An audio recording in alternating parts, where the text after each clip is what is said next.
For the past 403 days, I've been doing Russian every day for at least 5 minutes. 403 days ago, my knowledge of Russian was minimal. Where am I today, and how much can you learn in just 5 minutes a day?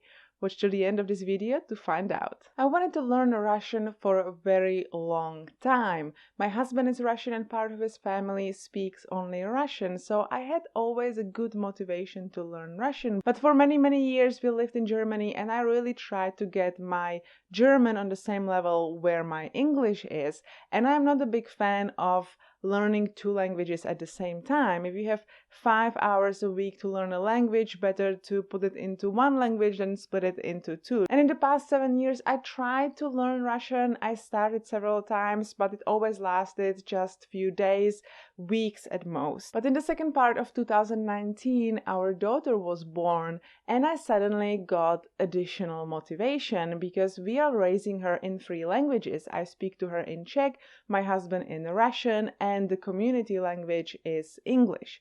At the moment, my husband and I, we communicate only in English, but as our daughter is growing up, there is this need of me understanding Russian as well, because when I speak to her in Czech, but she then at the same time might want to tell something to her dad, and then she uses Russian, and I don't want to be asking all the time, oh, what did she say, or what did you reply to her? So suddenly the motivation for learning Russian went from, oh, it would be cool to speak to relatives once in a year, to I'm going to hear Russian every single day, I better understand what's going on. But as any new parent tells you, it's very hard to find time for extracurricular activities. But I noticed once my daughter was born that I'm spending a lot of time on my phone because of breastfeeding. As a new mom, you spend hours and hours and hours breastfeeding your baby, and very often at the same time you're on your phone.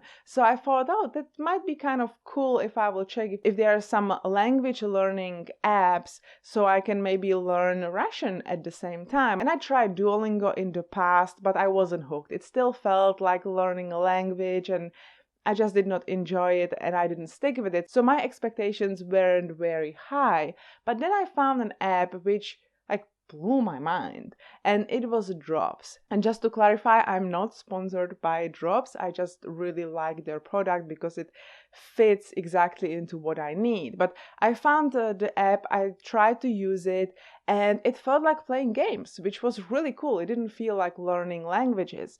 So I started using it, and one of the reasons why I struggled with Russian in the past was the alphabet. The alphabet looks different than the English alphabet, and that was a big roadblock for me when I tried to learn a language, because you can't really learn a language if you can't read the language. But with the Drops, I managed to learn the language within a few days, and I was like, wow, that's kind of cool. Now I can actually read the language. I started using it probably at the beginning of December 2019. And I started with the free version, which allows you to practice the language for 5 minutes a day. And then if you stick to it for several days in a row, they give you extra minute or few minutes, etc. So I was motivated to really stick with it because I wanted to get those extra minutes, because I really enjoyed it. I really enjoyed the free version, so I decided at the beginning of January 2020 that I'm going to purchase the premium version, so I have unlimited time and I can learn more than just for 5 minutes a day. And I've been very consistent since the very beginning. The first day I missed was after 145 days of using the app, and overall I might have missed maybe 6 days in total. And it always was some kind of day that was unusual, because I have some habits that I have attached to Drops, so I will not forget. But for example, the last day I missed was the last day of 2020, because at the time I had that I will try to do Drops throughout the day, but if I don't get the time, I always check it before I go to bed, so I always do my Drops if I have not managed during the day before I fall asleep. But on the 31st of December, I didn't go to bed. I went to bed on the 1st of January, and it was too late. I missed the day. So it was always days like this when I forgot and I just didn't do it. And up until a few months ago, Drops had this policy that if you miss a day, you will then start counting your, streak from 0. But a few months ago they changed it, and now they're applying the 2-day rule, which is extremely useful if you're trying to build any habit and you're trying to use the technique which is known as don't break the chain. So you're trying to do a little bit every single day. But the problem is that once you miss, for example, you honestly forgot, you might not have the push to go back into it, and then you might miss several days because I'm at 0 anyway, so who cares? But if you have this 2-day rule, you don't lose the streak because you missed one day. As long as you come back the very next day and you do it, you can continue. So like this, I was able to manage to accumulate the 403 days altogether, and I'm continuing with my streak, and it's a great motivation. I don't want to stop now because I don't know if I'm going to be able to manage another 403 days. So I'm coming back every single day for more. But let's get into what I've actually learned and if it was worth it. So my main motivation was to acquire vocabulary. I wanted to learn the language passively. The speaking part would be an extra bonus, would be like a nice to have. So this app was perfect for me because you're learning vocabulary. There is no grammar, which I believe I don't really need because my native language is a Slavic language, same as Russian. So I kind of understand most of the grammar and the way how the language works, and I don't really need it in order to understand the language. So the app is divided into multiple sections.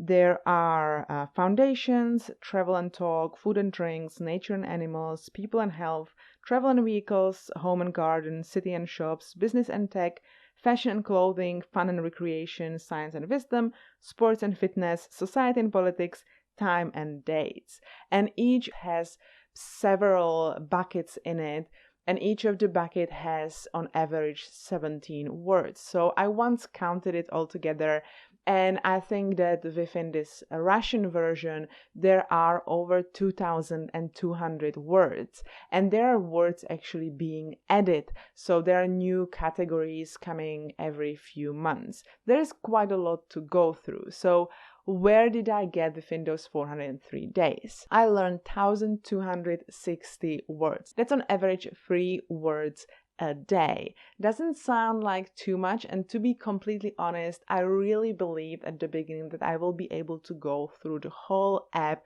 within a year. And for the first few months I was on track, but I forgot to take into account one part of the app, which is the dojo, which is where you go and you're forced to go through the words that you have already learned so that you will not forget them. So every few weeks the app gives you the words that you have already learned and you have to go through them, which at the beginning was okay because it was just few words, but now that I've learned more than 1,000 words and I have to go through all of them every few weeks, it takes time, but of course it's time well spent. Do I think that joining a class and going somewhere for an hour or two learning the language there and maybe doing some homework at home would get me further? Maybe, possibly, but I would have to find time for it. I would have to schedule it, and that would have 100% not happened in the past year because I would have to sacrifice something. I would have to really find time for it, and I didn't want to do that. I did not have the time or energy for it. And like this, I don't feel like I sacrificed anything because it was honestly many days just 5 minutes and not a minute longer. And yes, at the beginning there were times when I was going for much longer because I had the time, breastfeeding and everything, so I could do much more. But in the past few months, because I now have a full-time job, I have this YouTube thing, I have my daughter and my family, I have other obligations. Most of the days, it's really somewhere between 5 and 10 minutes and not much more. And I still managed to learn 1,260 words, and I am much further in Russian than I was a year ago. So I think this is something that you might consider if you feel like you don't have time to learn a language, but you still would like to learn a language. And my advice on that is think about why do you want to learn the language? What do you actually need? In my case, is the passive knowledge. Then find a tool for it that would work perfectly and that you enjoy using, and use that tool as regularly as you can, preferably every single day, even if it's just for 5 minutes or even 1 minute a day. Just getting into this habit of doing it and maybe attaching it to a different habit that, already existing habit that you have in your life might really work for you. And a year from now, you might feel like you did not spend much time on it, but you still learned a lot and you progressed in your language by miles. My future plan for learning Russian is to finish the app. I want to go through the whole app and learn those 2,200 words. I am thinking that afterwards I might add some audiobooks. Maybe I will convince my husband we can watch some series or movies in Russian to kind of keep going. And of course, my daughter is going to be bigger, is going to talk more, so I will keep hearing Russian every day. Ideally, I would also join a class because I would like to at some point be able to use Russian also actively, but I don't see it being a priority for years to come. Thank you for watching. I hope you enjoyed it. If you have some tips either for me or for learning languages in general, let me know down below. Also, like this video, subscribe if you're new, and I hope to see you in my next video. Bye.